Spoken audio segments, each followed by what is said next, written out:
Hello, আসসালামু আলাইকুম। Fortune Barishal এবং ফরচুন বরিশাল আসন্ন বিপিএল 2025-এর জন্য তাদের স্কোয়াড কেমন হবে এবং কোন প্লেয়াররা তাদের টার্গেটে আছে এবং কাদেরকে এখন পর্যন্ত নিশ্চিত করা হয়েছে, এইসব বিষয় নিয়ে কথা বলবো। এবং গতকালকে মিজানুর রহমান, বরিশালের ওনার, তিনি একটা ইউটিউব চ্যানেলকে অনেক কিছু বলেছেন এবং অনেক কিছু তিনি ডিসক্লোজ করেছেন এবং এইসব বিষয় নিয়ে কথা বলবো। প্রথমে যদি আমি তামিম ইকবাল খানের কথা বলি, তামিম ইকবাল খান অনেকদিন হলো ক্রিকেটের বাইরে আছেন। তিনি এই মুহূর্তে কমেন্ট্রি করতে ইন্ডিয়া এবং বাংলাদেশের সিরিজে তিনি কমেন্ট্রি করতে ইন্ডিয়াতে আছেন এবং তাকে দলের ক্যাপ্টেন হিসেবে তাকে রিটেন করেছেন। এবং ডিরেক্ট সাইনিংয়ের ব্যাপারে আমরা মুশফিকের নাম শুনতে পাচ্ছি, মাহমুদুল্লাহ রিয়াদের নাম শুনতে পাচ্ছি। আবার আজকে যেটা শুনতে পেলাম যে তাওহিদ হৃদয়কে তারা ডিরেক্ট সাইনিংয়ের ব্যাপারে অনেকটুকু এগিয়ে গেছেন। এখন তাহলে বাদ যাবে কে? মুশফিক বাদ যাবে নাকি মাহমুদুল্লাহ বাদ যাবে, সেটা কিন্তু এখন পর্যন্ত নিশ্চিত করে তিনি বলতে পারেনি। বাট তিনি যেটা বলেছেন যে মাহমুদুল্লাহ রিয়াদ, মুশফিকুর রহিম এবং তামিম ইকবাল খান তারা দলের একটা অংশ এবং তাদেরকে আমরা শেষ পর্যন্ত ধরে রাখবো, এরকম একটা নিশ্চয়তা তিনি দিয়েছেন।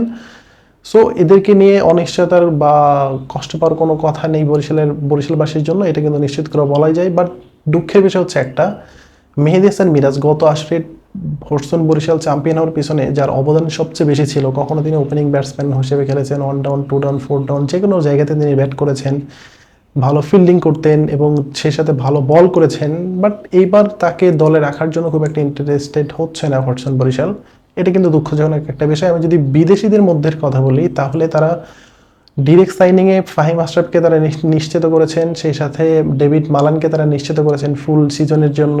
এবং মঈন আলীর ব্যাপারে তারা অনেকটুকু পজিটিভলি কথা বলেছেন, যদিও মঈন আলীকে নিয়ে চিটাগং কিংসের মধ্যে একটা টানাপড়া শুরু হয়ে গেছে যে তারা চিটাগং কিংস তারা দলে ফেরাবে নাকি ফরচুন বরিশাল দলে ফেরাবে, এটা নিয়ে কিন্তু একটা হেলদি একটা লড়াই শুরু হয়ে গেছে।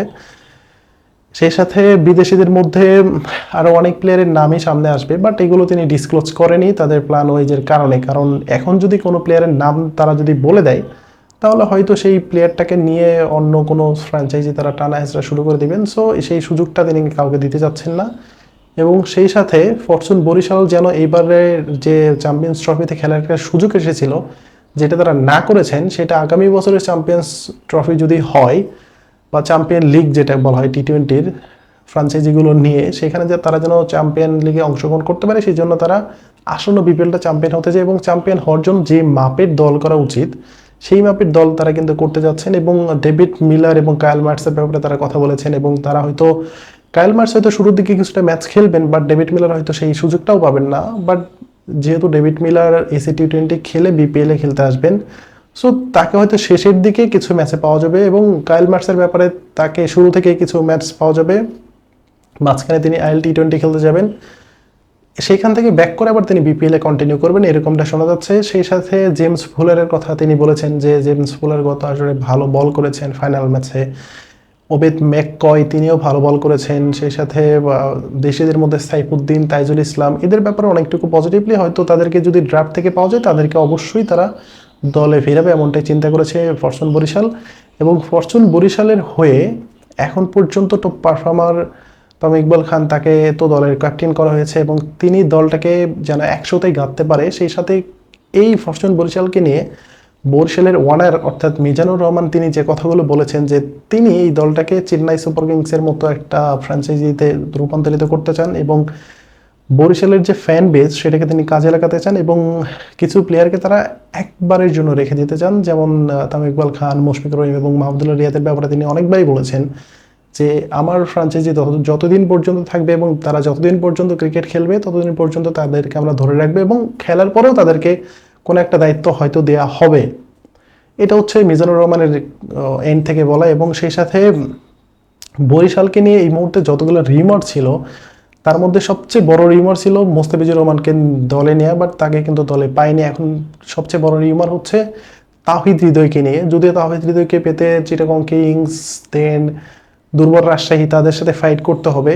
যদিও আমি এখনো অতটা শিওর হচ্ছি না, কারণ সত্য না জেনে কোনো কিছু বলা সেটা আসলে আপনাদের সাথে প্রতারণার সামিল হবে। বাট আমি এখন পর্যন্ত সেই রকমের কোনো নিউজ পাইনি, সো আমি এটা বলবো না, হয়তো এটা রিউমার হিসেবেই থেকে যাচ্ছে। বাট তারা মঈন আলীকে সিরিয়াসলি চাচ্ছে, যেহেতু কুমিল্লা ভিক্টোরিয়ান্সের প্লেয়ার ছিল এবং কুমিল্লা ভিক্টোরিয়ান্স এই আসরে অংশগ্রহণ করছে না, সো তাকে এখন পর্যন্ত কোনো দল পিক করতে চায়নি, এমনটা বললে ভুল হবে।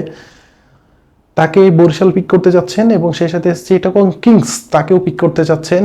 সো এখন মঈন আলী তার এই একটা হেলদি লড়াইয়ের মধ্যে তার যে পারিশ্রমিক বাড়িয়ে নেবেন সেটাও কিন্তু বলা যেতেই পারে। এবং সেই সাথে ক্রিকেটারদের যে পারিশ্রমিক দেওয়া বা ফ্রাঞ্চাইজি হিসেবে বরিশাল কী রকম কতটুকু ভালো করতে পারবে আসন্ন বিপিএল, এবং এই বিপিএল নিয়ে বরিশালবাসীর কতটুকু আশা বা ইচ্ছা, বা তারা যে ট্রফি নিয়ে আনন্দ করতে চেয়েছিলেন বরিশালের মাটিতে সেটা কেন হয়নি, সেই ব্যাপারেও কিন্তু মিজানুর রহমান মুখ খুলেছেন। এবং তিনি বলেছেন যে ওইখানকার প্রশাসন আমাদেরকে সেই নিশ্চয়তা দেয়নি, কারণ আমি যদি ট্রফি নিয়ে যাই প্রায় প্রায় 10 মিলিয়ন, মানে 1 মিলিয়ন মানুষ হয়ে যাবে। সো এই এতগুলো ক্রাউডকে ম্যানেজ করার মতো ক্যাপাবিলিটি তাদের ছিল না, দ্যাটস ওয়াই হয়নি। বাট এইবার যদি তারা আসন্ন চ্যাম্পিয়ন হতে পারে, তাহলে নিজের অর্থায়নে তারা এই ট্রফি নিয়ে বরিশালবাসীর উদ্দেশ্যে তারা ট্রফি ট্যুর দিবে এবং অনেক ধরনের প্রোগ্রাম করার আয়োজন করার একটা চিন্তা ভাবনা তারা আছে। সো বরিশালের এই ফ্রাঞ্চাইজি বা ফরচুন বরিশাল আসন্ন বিপিএল 2025-এ কত দূর এগাতে পারে বা কি কি করতে পারে, বা তাদের চ্যাম্পিয়ন হওয়ার জন্য আর কোন কোন প্লেয়ারের দিকে নজর দেওয়া উচিত এবং